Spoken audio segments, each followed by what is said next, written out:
wabarakatuh. Waalaikumsalam warahmatullahi wabarakatuh. Nah, alhamdulillah ibu-ibu semuanya, anggota saya. Sekarang kita ketemu lagi ya dalam acara P2K2.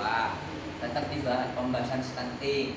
Kalau kemarin pertemuan sebelumnya kita bahas sesi 11 mendukung praktek cuci tangan pakai sabun atau CPTS. Nah, sekarang kita bahas modul 7 sesi 12. Apa itu? Mendukung pemanfaatan jamban sehat. Ibu tahu jamban? WC ya? Ya, WC. Bagaimana mendukung pemanfaatan jamban yang sehat? Nah, nanti kita belajar bagaimana pentingnya jamban sehat, ciri-ciri jamban sehat, dan kalau belum ada jamban sehat, kita identifikasi bersama tantangan dan bagaimana solusi menggunakan jamban sehat ya. Jadi nanti ya, ini sudah ada gambar, juga ada tabel jati diri atau tabel janji diri ya. Tabel janji dirinya dibawa ya ibu-ibu ya. Ya. Ya, oke. Jadi 3 hal barusan itu merupakan 3 pokok jamban sehat. Pentingnya jamban sehat, ciri-ciri jamban sehat, dan juga ketika masih belum punya ibu-ibu di rumahnya itu kita identifikasi bersama tantangannya apa agar bisa memiliki jamban yang sehat. Oke. Baik, ibu-ibu semuanya ya. Apa sih tujuan dari jamban sehat? Jadi yang pertama, tujuan jamban sehat itu adalah agar keluarga, masyarakat terhindar dari penyakit seperti penyakit diare, penyakit menular lainnya, disentri, termasuk kalau ada anak-anak atau ibu hamil, di situ kita bisa mencegah stunting. Nah, ya. Apakah di rumah ibu-ibu ada jamban sehat? Ada. Nah, ada yang nggak ada ya. Nah, nanti kita periksa kalau ada nanti apakah itu sesuai dengan kriteria jamban sehat atau belum. Kalau tidak ada, nah kita nanti buat solusinya ya. Oke, terima kasih semuanya. Ada yang jawab tidak belum mempunyai, ada yang sudah punya gitu ya. Nanti kita bahas semuanya. Terima kasih sudah menjawab ya. Nah, sekarang ibu-ibu semuanya bentuk kelompok ya.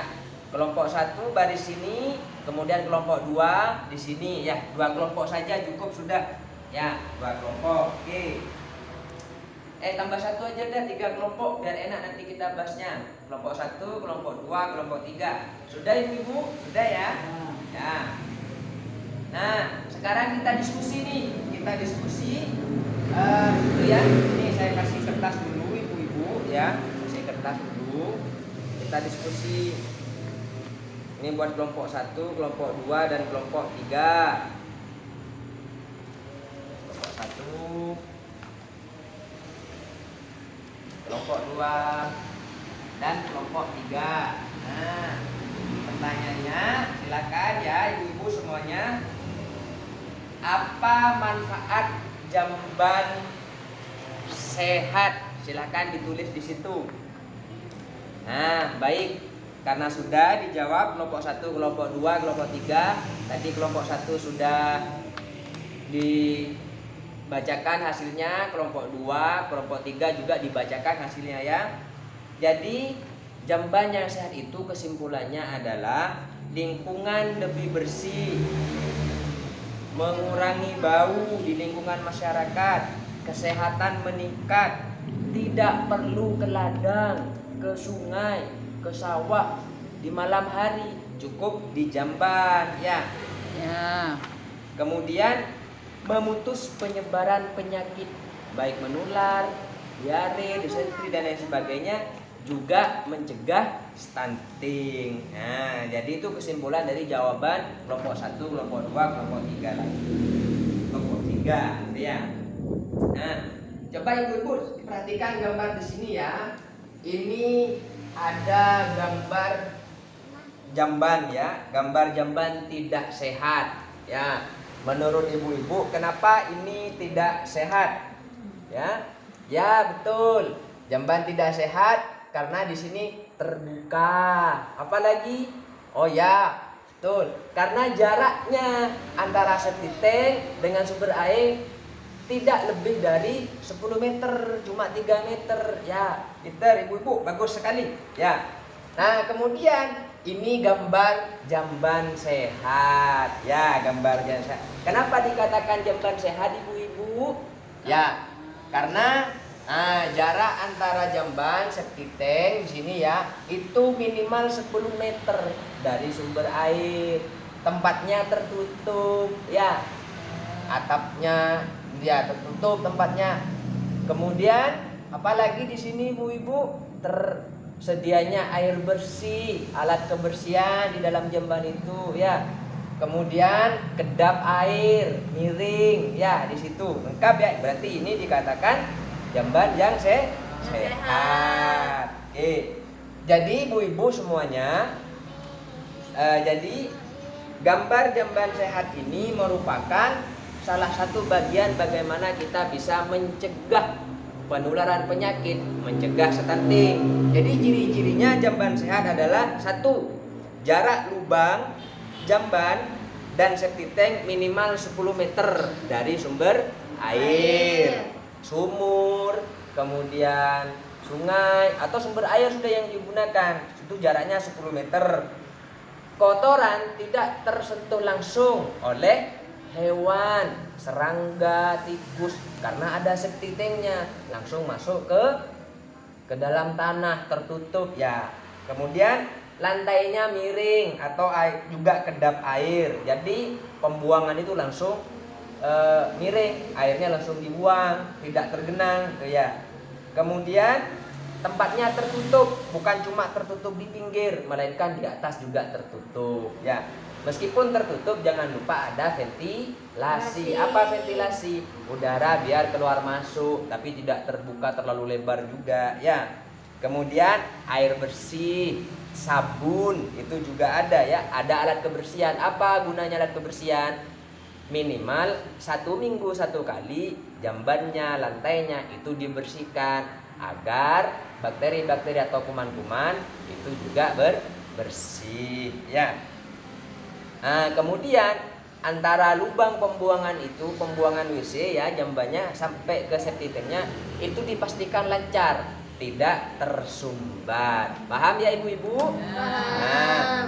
Nah, sekarang saya ingin bertanya.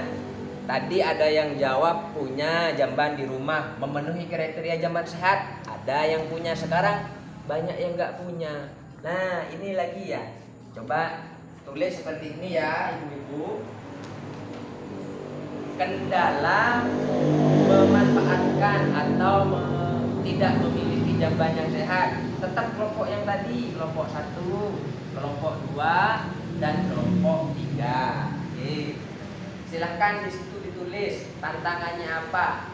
Tidak memanfaatkan jamban sehat. Baik, sudah ya ibu-ibu? Ya. Nah, sudah. Ini tadi tantangannya dari kelompok 1 ada faktor ekonomi. Jadi kurang memiliki biaya membangun jamban yang sehat. Kemudian kelompok 2 tadi jawab itu kurang memahami pentingnya memiliki jamban sehat. Yang kelompok 3 tadi sama dengan yang kelompok 2. Nah, solusinya apa? Oke, kita bahas satu-satu. Kelompok 1, faktor ekonomi. Jadi faktor ekonomi itu sebetulnya bukan penghalang buat ibu-ibu jika ingin memiliki jamban yang sehat. Kenapa? Karena sekarang bisa melakukan swadaya, gotong royong, iuran. Jadi buat jamban umum yang memenuhi kriteria kesehatan. Kalau satu tempat masih kurang, bisa ngajukan ke pemerintah ibu-ibu ya, mengajukan ke pemerintah ya. Kemudian dibuatlah jamban umum tersebut sesuai dengan kriteria jamban sehat.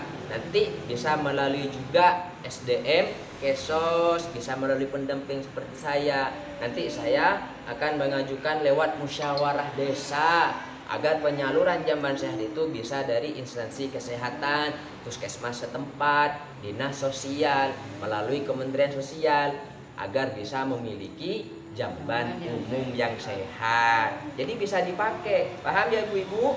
Ya. Nah, sekarang saya tanya, apakah Bapak Ibu ingin punya jamban yang sehat? Mau. Nah, harus mau ya, biar terhindar dari penyakit, mencegah anak stunting dan lain sebagainya. Nah, kemudian tabel janji diri yang sudah ada di ibu-ibu tadi itu sekarang diisi untuk pertemuan sekarang. Apa? Ya, buat rencana terkait jamban sehat. Jadi yang tadi sudah punya, sudah sehat apa belum jambannya, rencananya gimana? Yang belum punya jamban, tulis rencananya di situ, ya ibu-ibu ya. Nah, oke. Kemudian sudah tulis tabel janji dirinya. Sekarang saya beri pemahaman sekali lagi, saya simpulkan semuanya dari awal itu. Jadi pemanfaatan jamban sehat ini yang pertama agar kita terhindar dari penyakit, terutama penyakit menular, penyakit diare atau mencret ya, karena disebabkan oleh kuman bakteri yang berkeliaran. Kemudian terhindar dari bau juga gitu ya. Dan kemudian agar pengoptimalan bantuan sosial dari pemerintah untuk manfaat salah satunya adalah dengan kepemilikan jamban sehat. Jadi bantuannya itu dioptimalkan, jadi biar tidak sia-sia. Bapak Ibu sudah membelikannya atau membelanjakannya untuk memenuhi kebutuhan gizi baik Bapak Ibu ataupun anak-anaknya. Nah, nanti kalau jambannya agak sehat, makanannya sudah bagus, gizinya sudah terpenuhi, jambannya ada sehat, malah rentan terhadap penyakit. Jadi harus dioptimalkan, eman-eman kalau tidak memiliki jamban yang sehat. Kalau kurang masih, maka solusi yang tadi adalah dengan pengajuan kepada pemerintah, ya seperti itu ibu-ibu ya. Jadi untuk info lebih lanjutnya terkait tentang jamban yang sehat ini bisa menghubungi saya kalau masih ada yang kurang paham, baik melalui pertemuan saat ini, ntar kita ada tanya jawab sebentar lagi, atau nanti kapan-kapan khusus membahas pengajuan. Kalau mau mengajukan saya siap mendampingi. Saya siap mendampingi kalau mau pengajuan jamban sehat ke instansi pemerintah, ke desa dulu, ke kecamatan, di ACC nanti ke dinas sosial kabupaten. Syukur-syukur tidak usah sampai ke kementerian ya, ke pemerintah pusat. Dari desa sudah ada dana desanya kita diberi. Alhamdulillah. Ya. Baik, ibu-ibu sekalian, jadi tentang pemanfaatan jamban sehat ini sudah paham ya? Nah, mau sehat? Mau. Makanya harus buang air besar atau buang air kecil di jamban yang sehat. Ya. Baik, terima kasih. Sementara itu dulu kita bahas sesi 12 ini ya. Kita akhiri dengan hamdalah bersama-sama. Alhamdulillahirabbil alamin. Terima kasih atas perhatiannya semuanya. Kita berjumpa lagi di sesi berikutnya dalam acara P2K2. Assalamualaikum warahmatullahi wabarakatuh. Waalaikumsalam warahmatullahi wabarakatuh.